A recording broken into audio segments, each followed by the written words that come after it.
Hello everyone, welcome to my YouTube channel.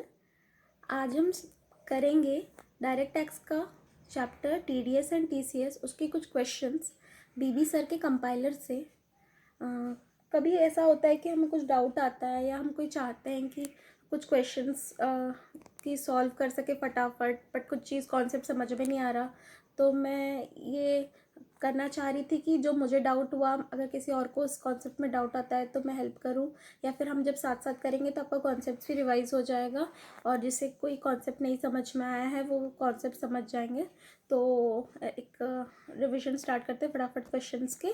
तो आप अपने अपने क्वेश्चन बैंक लेके साथ में स्टार्ट करिए ये चैप्टर। चलिए स्टार्ट करते हैं। पहला क्वेश्चन है, तो जैसे कि पहला क्वेश्चन में हमारा डेटा क्या दिया है, क्वेश्चन 1, जो जीवा एंड कंपनी है, जीवा एंड को है, 24,000 rupees as interest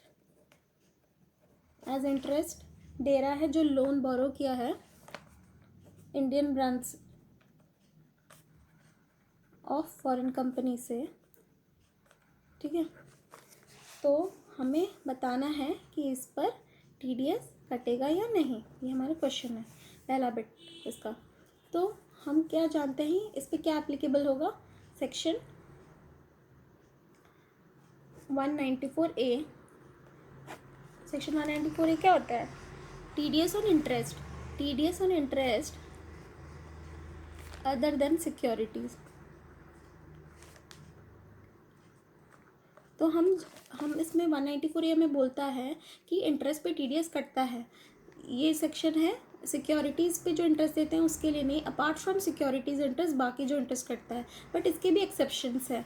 no TDS किस किस केस में, बहुत सारे केसेस है उसके, जैसे कि अगर बैंक पे करता है हमें इंटरेस्ट, जो बैंक पे करता है अगर वो 40,000 के नीचे है, 40,000 के नीचे है तो नो इंटरेस्ट। ठीक है, ये सब सॉरी नो टीडीएस, मैं वो सब केस लिख रही हूँ जिसमें हमें टीडीएस नहीं लगता है। In case of senior citizen को अगर बैंक इंटरेस्ट दे रहा है तो उनके लिए लिमिट हो जा रहा है 50,000, बाकी दूसरों के लिए, अदर्स के लिए है 40,000। फिर नेक्स्ट है, अगर हम अगर एक फर्म इंटरेस्ट पे करता है किसको, पार्टनर्स को, तब टीडीएस नहीं कटेगा। थर्ड है इनकम टैक्स पे जो हम लोग का इंटरेस्ट आता है, इनकम टैक्स इंटरेस्ट पे टीडीएस नहीं लगेगा। बैंक सेविंग, जो हमारा नॉर्मल बैंक सेविंग्स में हमें जो इंटरेस्ट मिलता है उसमें भी नो टीडीएस। फिर और क्या, और जो हम लोग का सीबीएस होता है, बैंक जो ऑप्ट करता है सीबीएस स्कीम, जिसमें वो हर मंथ का क्रेडिट जो है, मतलब इंटरेस्ट जो है कैलकुलेशन के लिए करता है, उस पर भी हमारा टीडीएस नहीं कटता है। और एक और है, जो कि इंटरेस्ट पे करते हैं हम, कोई भी interest paid to any bank, cooperative society, LIC, UTI etcetera, इन सबको हम जो इंटरेस्ट पे करते हैं, ये वाला है जो बैंक हमें इंटरेस्ट पे करता है, उसका लिमिट है, अगर इससे ज़्यादा होगा तो बैंक टीडीएस काटेगा, पर हम जो भी बैंक को पे करें इंटरेस्ट, उस पर टोटल में टीडीएस नहीं कटेगा। और भी है, जैसे कि आपका किसान विकास पत्र है, एनसीएस है, और आपका पोस्ट ऑफिस का डिपॉजिट्स है, वगैरह वगैरह। तो हमारा क्वेश्चन क्या है, इसमें हमारा क्वेश्चन है कि इंटरेस्ट हम देते हैं जो बैंक को। तो जैसे कि हम अभी अभी देखें कि बैंक को जो हम इंटरेस्ट पे करते हैं, लास्ट पॉइंट जो देखे उस पर हमारा टीडीएस नहीं कटेगा और उसका कोई लिमिट भी नहीं है। ठीक है, तो ये वाला वही हम बोलेंगे कि 194A में 24,000 इंटरेस्ट पेड टू बैंक पे TDS will not be deducted as it is a banking company, or interest payment to such bank will not attract the deduction under section 194A। ठीक है, अब नेक्स्ट क्या है, next है एक firm, इसका second bit, पे कर रहा है 12,000 रुपीज़ इंटरेस्ट, फर्म पे कर रहा है 12,000 रुपीज़ इंटरेस्ट टू पार्टनर ए। ठीक है, जो कि है रेसिडेंट ऑफ इंडिया, अपने ही पार्टनर को एक फर्म इंटरेस्ट पे कर रहा है, तो क्या उस पर टीडीएस कटेगा, अब बताइए। अभी अभी हमने जिस ऊपर अभी डिस्कस किया है, फर्म इंटरेस्ट पे कर रहा है पार्टनर को, तो क्या होगा, no tax will be deducted. ये वाला पॉइंट आप देख सकते हैं। फर्म इंटरेस्ट पे कर रहा है, पार्टनर अभी अभी डिस्कस किया था, तो नो TDS। ठीक है, नेक्स्ट पॉइंट क्या है, 24,000 as interest on capital to partner mister B a non resident. Non, जो 24,000 इंटरेस्ट पे किए हैं हम मिस्टर बी को, जो कि क्या है, नॉन रेसिडेंट है। तो ये इसमें हम देख रहे हैं कि 24,000 एज इंटरेस्ट दिया गया है मिस्टर बी को, नॉन रेसिडेंट है जो कि, तो क्या उसमें TDS कटेगा? तो हम जानते हैं इसमें कौन सा सेक्शन लगेगा, जैसे कि पहला दोनों बिट पे सेक्शन 194A ही लगा था, बट इसमें कौन सा सेक्शन आ जाएगा, इसमें आ जाएगा सेक्शन 195। सेक्शन 195 क्या बोलता है, सेक्शन 195 बोलता है TDS on any sum payable to non TDS on any sum payable to non resident और फॉरेन कंपनी। अगर हम नॉन रेसिडेंट या फॉरेन कंपनी को कोई भी पेमेंट करते हैं अमाउंट का, जो कि होता है पहला इंटरेस्ट और दूसरा any other sum which is chargeable to tax. अगर नेचर ऑफ पेमेंट ये दोनों होता है, इंटरेस्ट देते हैं या any other sum chargeable to tax, इसके भी एक्सेप्शंस होते हैं, जैसे कि सैलरी है, salary under section 192, 194B, 194BB, 194E, 194LB, 194LB है, ये सब बहुत सारे आगे सेक्शन हम पढ़ेंगे क्वेश्चंस के थ्रू। अगर उसमें अगर किसी को देते हैं मतलब वो एक्सेप्शन है, उसको हम TDS उसमें नहीं काटेंगे। TDS कब काटेंगे, TDS जब हम किसी मतलब कोई भी अमाउंट जब नॉन रेसिडेंट को पे करते हैं या फॉरेन कंपनी को पे करते हैं, तो उस पर TDS कटेगा। अगर वो अमाउंट इंटरेस्ट के बाबत मतलब इंटरेस्ट के हिसाब से हम अगर पे कर रहे हैं या फिर और कोई सम एज पे कर रहे हैं, तो यहाँ पर जो है हमारे क्वेश्चन में 24,000 रुपीज़ इंटरेस्ट पे किया जाता है। तो हम अभी भी देखें, अगर हम इंटरेस्ट का अमाउंट पे करेंगे कोई नॉन रेसिडेंट को, तो हमारा TDS कटेगा, तो इसलिए हमारा इस अमाउंट पर TDS चार्जेबल होगा। कौन से सेक्शन में, सेक्शन 195 पे। अब फोर्थ बिट क्या है, फोर्थ बिट भी इसी सेक्शन से क्वेश्चन पूछा है कि अगर 50,000 रुपीज़ पे किया जा रहा है मिस्टर बी को, नॉन रेसिडेंट है जो कि, पर इस बार क्या है, being share of profit.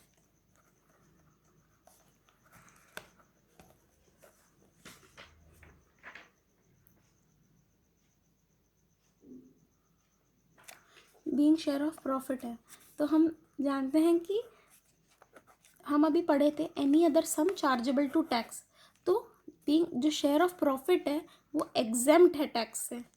Exempt किस पे एग्जेम्प्ट है, सेक्शन 10(2)A में। अगर ये टैक्सेबल ही नहीं है, ये इनकम एग्जेम्प्ट है, तो इस पर TDS कैसे कटेगा, तो इस पर हमें TDS नहीं काटना है। वहीं पर ऊपर वाला में क्यों कटा, क्योंकि वो इंटरेस्ट था, और इंटरेस्ट में हम अगर नॉन रेसिडेंट या फॉरेन कंपनी को पे करते हैं तो हमें TDS काटना है, बट यहाँ पर तो ये इंटरेस्ट है ही नहीं, और जो अमाउंट है वो टैक्सेबल ही नहीं है, वो एग्जेम्प्ट हो जा रहा है। जो इनकम ऑलरेडी एग्जेम्प्ट है उस पर टैक्स कैसे कटेगा, तो इस यहाँ पर हमारा TDS जो कि नहीं कटेगा, यहाँ पर TDS कटेगा। आई होप आपको ये वाला क्वेश्चन समझ में आ गया। अब चलिए नेक्स्ट क्वेश्चन पे चलते हैं। नेक्स्ट क्वेश्चन हम लोग देखते हैं। नेक्स्ट क्वेश्चन दिया हुआ है कि गोविंद लॉटरी में 5 लाख का कार जीता है। ठीक है, 5 लाख का कार जीता, तो कार क्या है, इन काइंड है, कैश नहीं है। तो हम ये कौन से सेक्शन में कवर हुआ, जब लॉटरी में हम जीतते हैं, तो याद रखिएगा लॉटरी का सेक्शन होता है सेक्शन 194B। बी याद रखिएगा, लॉटरी का होता है सेक्शन 194B। बी मतलब बड़ी लॉटरी। लॉटरी तो छोटा अमाउंट नहीं होता है, बड़ा अमाउंट होता है हमेशा। लॉटरी मीन्स बड़ा, याद रखिएगा, बड़ा लॉटरी 194B ऐसे याद रखिएगा। ठीक है, तो उस पर TDS कितना कटता है, TDS at the rate of 30% lottery में कटता है। तो यहाँ पर क्या हो रहा है, TDS कटेगा एट द रेट ऑफ 30%। तो यहाँ पर लॉटरी 5 लाख का कार जीता है, तो 5 लाख में 30% जो है कट जाएगा। 5 लाख का 30% कितना होता है, 1,50,000 कटेगा TDS। तो अब जो मिस्टर गोविंद का टैक्स कटेगा is deductible at the rate of 30% under section 194B, but उसको ये इंश्योर करना होगा जो कौन कौन दे रहा था, Maruti car was what is the procedure to be adopted before handing over the Maruti car to mister Govind. तो ये इंश्योर किया जाएगा कि 1,50,000 जो है वो डिडक्ट हो और मिस्टर गोविंद पहले पे करें, तभी जाके उनको कार दी जाएगी। ये इसका कंडीशन यही है कि after deducting the TDS and will be recovered from the person who has won the lottery. मतलब यहाँ पर हमारे केस में मिस्टर गोविंद जो कि लॉटरी जीते हैं, उनसे आगे लेके इंश्योर किया जाएगा कि 1,50,000 रुपीज़ वो पे करते हैं, उसी के बाद उनको वो कार दी जाएगी। चलिए नेक्स्ट। तो इस केस में क्या होगा, इस केस में हम बोल सकते हैं कि after collecting 1,50,000 from mister Govind, Maruti car will be released and the said amount will be remitted to the government। ठीक है, चलिए नेक्स्ट क्या है। नेक्स्ट हम थर्ड क्वेश्चन देखते हैं। बीवी सीमेंट्स लिमिटेड, बीवी सीमेंट्स जो कि जूट बैग्स खरीदे RK कंपनी से, ठीक है। तो वो जो है स्पेसिफाई कर दिए कि जूट बैग कैसा चाहिए। जूट बैग जो सप्लाई हुआ है 8 लाख रुपीज़ का हुआ है।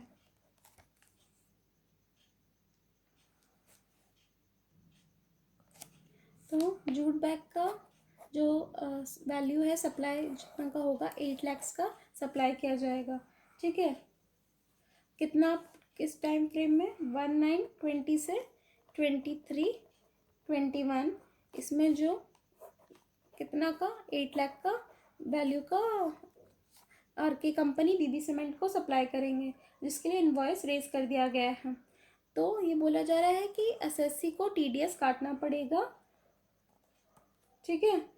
Assuming that the value of the printing component involve is, printing का खर्चा इसमें इन्वॉल्व है 1,10,000। हम लोग को बता दिया गया है कि SSC जो है कोई भी मटेरियल राजकुमार एंड कंपनी को नहीं दिया है, मतलब बीबी सीमेंट अपना कुछ मटेरियल नहीं दिया गया है, और जो RK कंपनी है वो अपना ही रॉ मटेरियल यूज़ करके बाहर से खरीद के बनाएंगे। तो अब हमें बताना है कि TDS कटेगा या नहीं। तो हम ये कौन सा सेक्शन इसमें आ जाता है सेक्शन 194C। तो सेक्शन 194C आ जाता है। सेक्शन 194C क्या बोलता है, सेक्शन 194C बोलता है work shall not include manufacturing और supplying a product according to the requirement or specification of a customer by using raw material purchased from a person other than such customer or associate of such customer. This is regardless of the quantum of expenditure incurred towards printing or processing comprised in the bill amount, ठीक है। तो इसमें work जो है हम उसमें नहीं, work में इंक्लूड नहीं करेंगे। जो हम लोग अगर कोई भी स्पेसिफिकेशन के साथ या फिर कोई मटेरियल अगर देता है SSC जिसको चाहिए होता है, अगर वो कोई मटेरियल देता है तो हम उसको इंक्लूड नहीं करते, तब हम उसको नहीं मानेंगे एज वर्क और उस पर फिर TDS लग जाएगा। बट यहाँ पर जो RK कंपनी है वो जो मटेरियल लाते हैं वो आउटसाइड से लाते हैं, और वो कोई भी बीबी का स्पेसिफिकेशंस नहीं है, वो जो बनाते हैं खुद बाहर से लाके आउटसाइड मटेरियल यूज़ करके। तो इसीलिए यहाँ पर क्या हो जाता है, यहाँ पर जो RK कंपनी है has to manufacture the jute bags using raw material purchase from the outsiders and the SSC BB cement has not sold any material to them. इस पर कोई भी मटेरियल उन्होंने इन्हें नहीं बेचा है। अगर वो इनको बेचते तो फिर उस पर TDS लग जाता, बट वहीं ये बाहर से लाए हैं, इसीलिए therefore in this case it is a contract of sale। यहाँ पर एक चीज़ वो लाए बाहर से और बेचे, ना कि उनका यूज़ करके कुछ बना के दिए। अगर वो उनसे कुछ लेके मटेरियल, उनका मटेरियल पे कुछ बना के एज पर हिज स्पेसिफिकेशन बना के देते तो उस पर TDS कटता, बट यहाँ पर एक नॉर्मल कॉन्ट्रैक्ट ऑफ सेल हो जाता है जिसपे कि 194C नहीं लगेगा, इसीलिए यहाँ पर TDS नहीं कटेगा। आई होप आपको ये क्वेश्चन क्लियर हुआ। अब नेक्स्ट क्वेश्चन पे चलते हैं। नेक्स्ट क्वेश्चन क्या बोलता है? नेक्स्ट क्वेश्चन बोलता है अलाप लिमिटेड जो है, अलाप लिमिटेड, ठीक है, वो फाइनेंशियल ईयर 2021 में विलंबित लिमिटेड को हम लोग वी लिमिटेड बोलते हैं, ठीक है, वी लिमिटेड को बहुत सारा पेमेंट करता है अलग अलग कॉन्ट्रैक्ट्स का, ठीक है। तो 5 तो पेमेंट करता है, 1 2 3 4 5, ये बहुत इजी क्वेश्चन है। 5 तो पेमेंट्स करता है अलग अलग डेट में। कौन कौन सा डेट में करता है? एक करता है 5/5/20, एक करता है 6/6/20, एक करता है 8/8/20, एक करता है 10/12/20, एक करता है 29/1/21, और अलग अलग अमाउंट का। ये अमाउंट ही इंपॉर्टेंट है, देखिए 20K, 15K, 25K, 25K, 17K। फिर अलाप लिमिटेड क्या बोलता है कि उस पर TDS नहीं कटना चाहिए अंडर सेक्शन 194C। आपको सेक्शन दे दिया है यहाँ, ठीक है, 194C। 194C क्या होता है? TDS on contract,